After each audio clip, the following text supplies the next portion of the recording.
Do you ever sit down to focus, and within seconds your mind is already somewhere else? If that feels familiar, this video is for you. There is a strange feeling many people live with now. You sit down to work, you open the book, you start the task, and within seconds, your mind is already somewhere else. Not because you're lazy, not because you're weak, but because your attention has been trained to leave. Most people think focus is something you have, like confidence, like talent, like motivation. But focus is not something you have, it's something you return to, over and over again. And the reason it feels impossible today is because modern life has made returning unfamiliar. Focus doesn't disappear suddenly. It erodes, quietly, through small habits that look harmless. Scrolling for a minute, checking messages, switching tabs, looking for stimulation.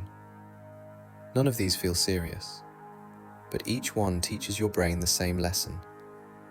If there is even a hint of discomfort, leave. And over time, your mind becomes addicted, not to pleasure, but to escape. This is why you can't focus anymore, because focus requires one thing most people no longer practice: staying. Staying when it's boring, staying when it's slow, staying when there's no reward yet. Focus is not intensity, it's tolerance. The ability to remain present long enough for your mind to settle into depth. Here's what most people don't understand. The first minutes of focus always feel uncomfortable because your brain is still waiting for stimulation. It's like withdrawal. Your mind starts reaching for something. It creates thoughts like, "This is too much. I'll do it later. I need a break. I should check something quickly." But that isn't truth. That's your nervous system searching for an exit. And the moment you obey that urge, the brain learns, you were right to leave. So next time, the urge becomes stronger and focus becomes weaker. Not because you're broken, but because you're training distraction every day. So how do you fix it? Not by forcing motivation, not by waiting for the perfect mood, not by trying to feel inspired. You fix it the same way you rebuild strength in the body, through repetition, through structure, through small, controlled returns. I'll give you a simple method. It's quiet, it's practical, and it works, because it trains the one skill that creates real focus, the ability to stay longer than your urge to escape. Step 1. Stop chasing long sessions. Most people fail because they aim too high. They say, "I'll focus for 3 hours," and when they can't, they feel ashamed and quit. Instead, do this. Start with 10 minutes. Only 10. Make it so small that your brain can't panic. Step 2. Choose one task.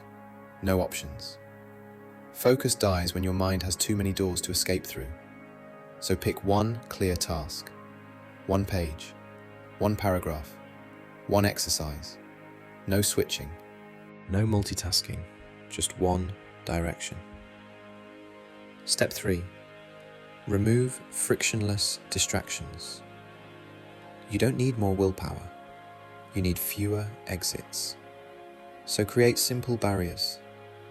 Put your phone far away. Turn on airplane mode. Close unnecessary tabs. The goal is not to become strong. The goal is to stop making distraction easy. Step 4. Use the return rule. This is the core of focus. Your mind will wander. That's normal. The win is not staying perfect. The win is returning. Every time you notice your attention leaving, you gently bring it back. No anger, no self-hate, just return. That return is the training. That return is the rep. Step 5. End while you still have control. This is the part most people get wrong. They push until they collapse, and then the brain associates work with pain. Instead, stop after 10 minutes, even if you could do more. This leaves your nervous system with one message: I finished, I stayed, I won. And that builds confidence. If you do this once, you'll feel a small shift, not in excitement, but in steadiness. If you do it daily, your mind begins to change, because your brain adapts to what you repeat. Over time, focus becomes easier, not because life becomes quieter, but because you stop panicking when it isn't. You stop running from the first discomfort. You stop escaping boredom instantly. You become calm inside effort, and that is real discipline. Most people think focus is a personality trait. It isn't. It's a skill of returning, a skill of staying, a skill of tolerating discomfort long enough to reach depth. So if you've been struggling lately, if your mind feels scattered, if you can't stay with one task, don't judge yourself. You're not lazy. You're trained for distraction. And anything that was trained can be retrained. Tonight, tomorrow, or whenever you begin, make it simple. 10 minutes, one task, phone away. And every time your mind leaves, return. Quietly, again. That is how focus comes back. If this helped you think more clearly, subscribe to Quiet Control. New videos are uploaded regularly.